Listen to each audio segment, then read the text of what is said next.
What's up guys, Iman with Dune Serpents. I'm out of my driveway right now and I'm just cleaning my truck. This is off-road maintenance, long travel maintenance, whatever you want to call it. Because I went off-roading and all I did was hit 2 puddles.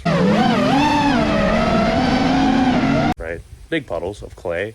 And in Florida, the wet clay, it's not like mud. Mud comes off, right? The clay comes off as well, but it leaves this oily residue on there. And it's almost impossible to get off. And that's what I'm dealing with, all because of 2 puddles. I always try to avoid it.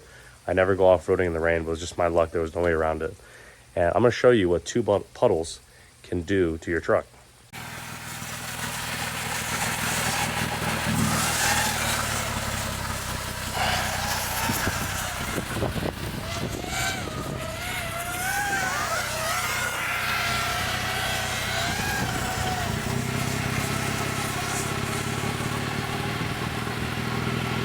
So far I've been at this for about an hour and a half. I work under the car first before I do the outside.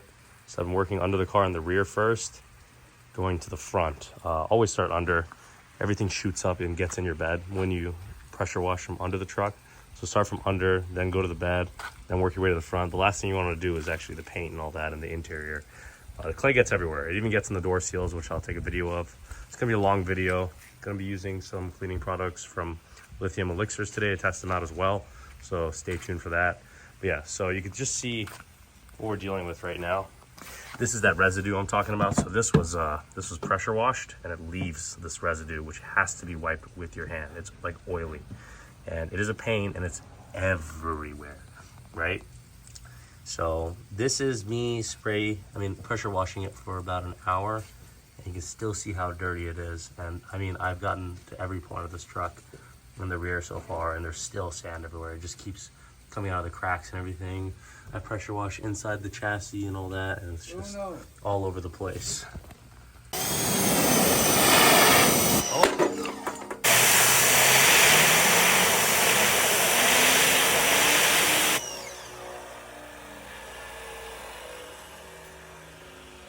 All right, I got so annoyed at how dirty it still was, so I went under the truck again. Spent another 20 minutes. I really got in there. Wear some glasses and earplugs. The water just starts dripping into your ear. I hate it. I can't stand it.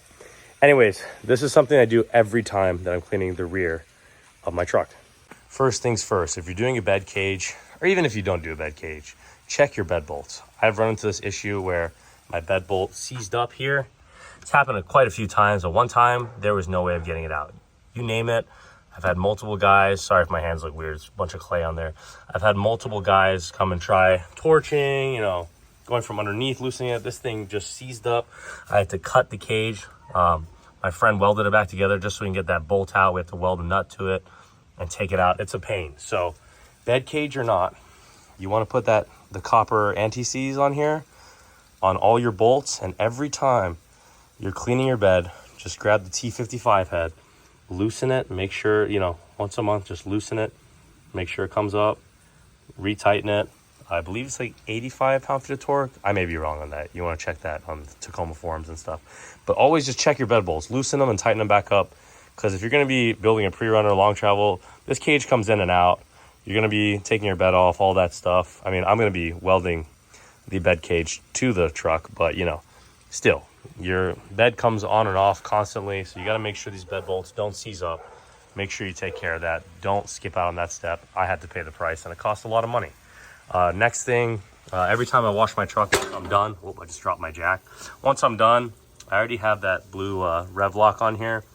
I like to go and torque everything to spec. I have like a sheet of paper from Dirt King that I wrote all my notes. I torque everything to spec before I go out off-roading. Especially the spring under plates under there for the hangers, not the hangers, my bad, the U-bolts. I tighten those up, I believe 86 foot-pounds. Once again, I may be wrong. I have to have my paper. I forget. There's so many different torque specs on this truck. But you have to tighten everything. Check for rust.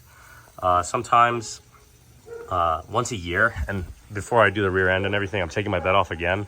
Just like 6 months ago, I took the bed off.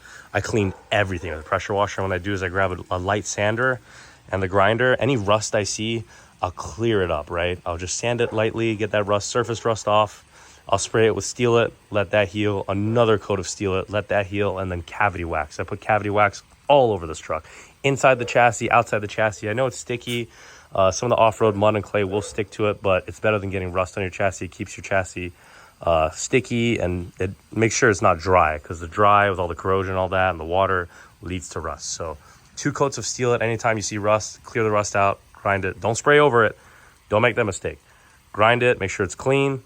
Use some alcohol, prep it, 2 coats of Steel It, cavity wax over that, let it heal. And yeah, I know it sounds like a lot of work, but like, this is the reality of it, you know? All these Instagram reels that show my truck all clean, off-roading. This is behind the scenes. It is.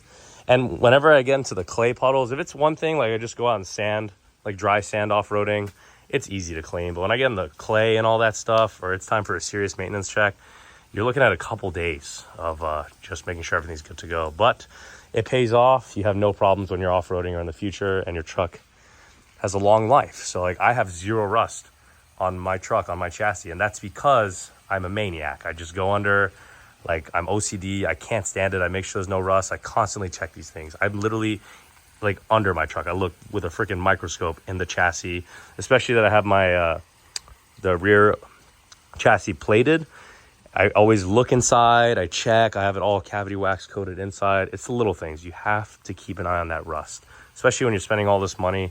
You don't want to get any rust on your truck. It's a pain. So far, I'm working on the rear right now. I'll go into the front. Let me just show you kind of what the front looks like. I haven't touched it yet.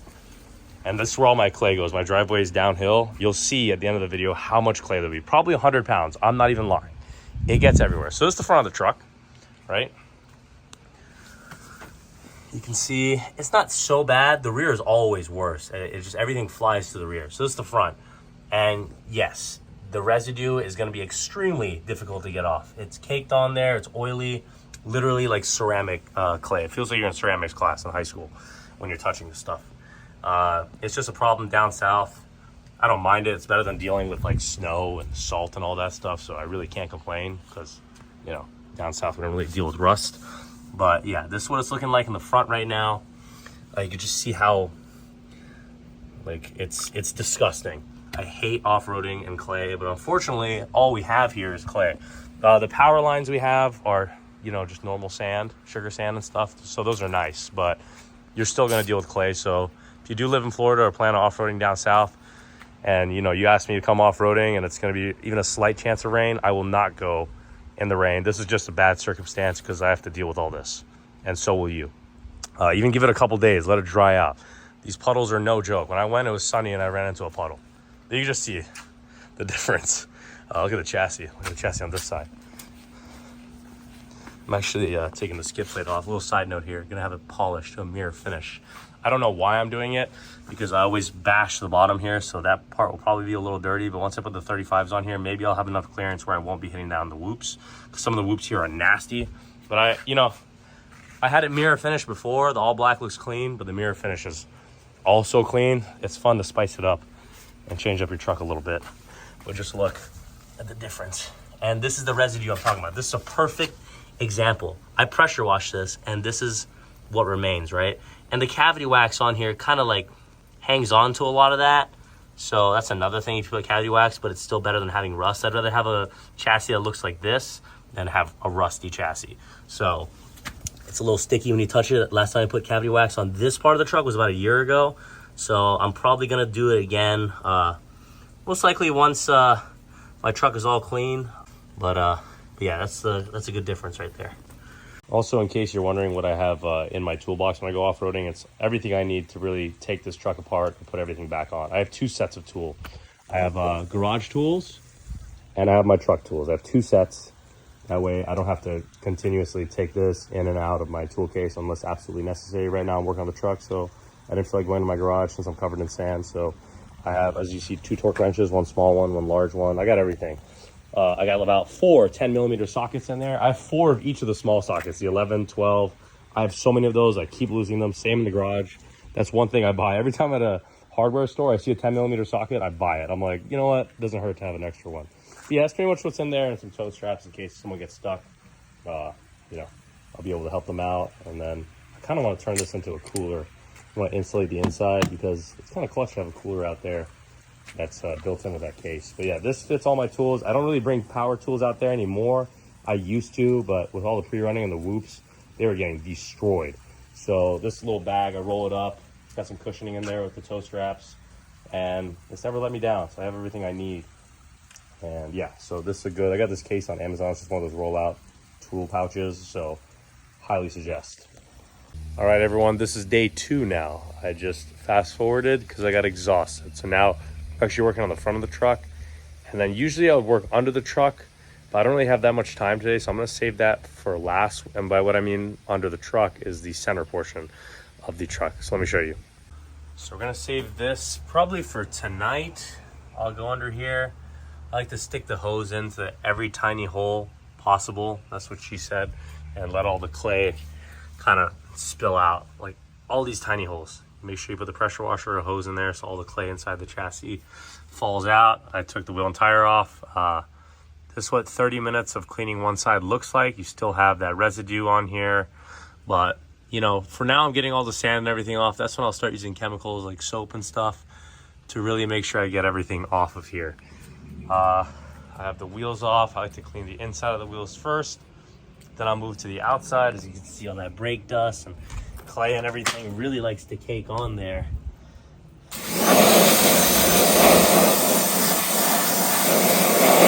Kind of satisfying, but you know, got the skid plate off as well right now. That's being polished to a mirror finish. I'm gonna run that for quite some time. The all black look was clean, but the mirror finish will be pretty awesome as well. It's fun to change it up here and there. So yeah, now that the skid plate's off, I'm really able to access everything. I've been spraying the front end now, both sides and the front, total for about an hour. And it's looking pretty good. All the clay is falling here. And going into this pile behind me, it's starting to build up. I think I'll have the entire truck, as far as the skeleton goes, done by tonight. That's the goal. Then I can move to the interior and clean the paint and everything. But it's a lot of work. Don't skip any steps. Make sure you get the residue off everything. And most importantly, focus on the parts you can't see. Focus on inside of the chassis. Get all that sand out of there. So I took my grill apart so I can kind of check everything. I'm cleaning, doing a deep cleaning the front too. Yes, this is the reality of it. I'm gonna say that once again. If you care about your truck, if you just want to let dirt sit there, then that's all you, but it does get everywhere. So it's always good to take things off and examine. See, like I'm seeing some rust form here. I'm gonna sand that down. Seeing some rust forming here. Gonna take care of that. So that's just a part of the process, but that's what we're gonna do. Okay, day 2 is now complete. Look how much progress we've made. Starting to look like a truck again, a clean truck. A lot of clay on the ground. Got the exterior clean, under the truck cleaned. The oily residue is still there. It's tough to see on the camera. Kind of see it on the hood right now. But now I'm gonna toss some paint. I mean, not paint. I'm gonna toss some soap on here. Look how mean that looks. Dang, wish I could drive around without a bumper. Looks so sick. Yeah, I'm gonna toss some soap on here. Let it kind of break everything down. I'm gonna go under the car, over the car. I'm gonna cover this entire thing. And so probably the best part of this entire process.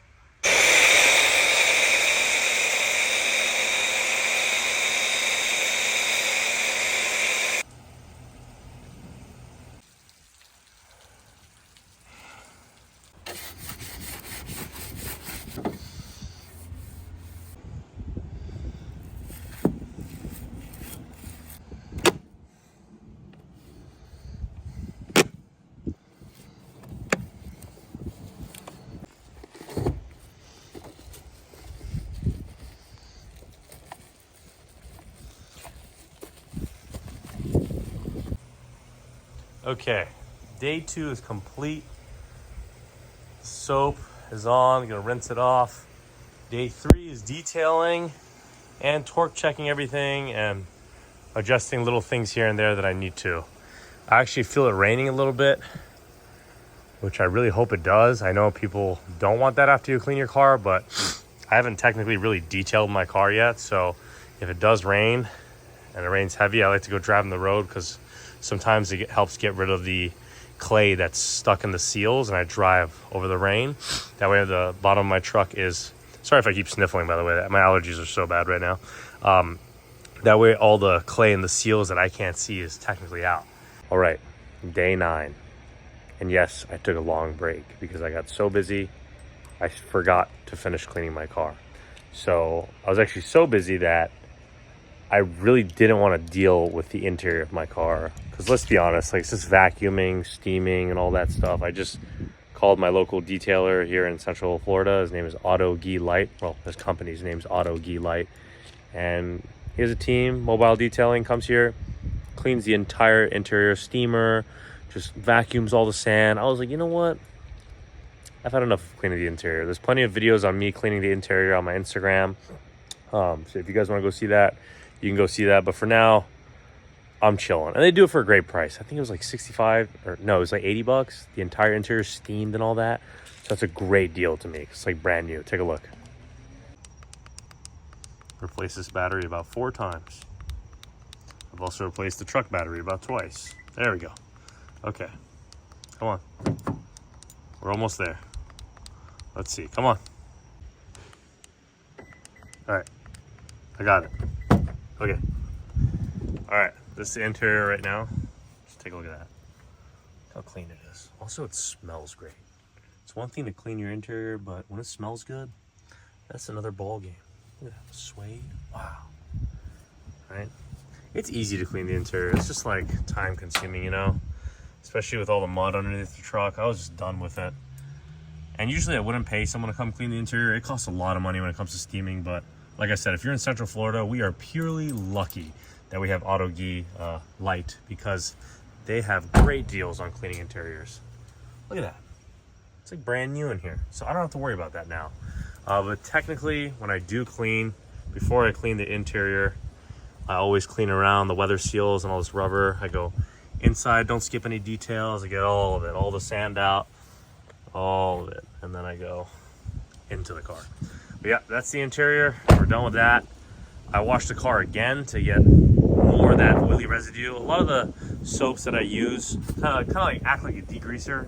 It takes all the residue off the chassis and stuff. I don't want to actually spray degreaser all over my truck on the chassis and stuff. I don't like working with those chemicals. Burned my hand before.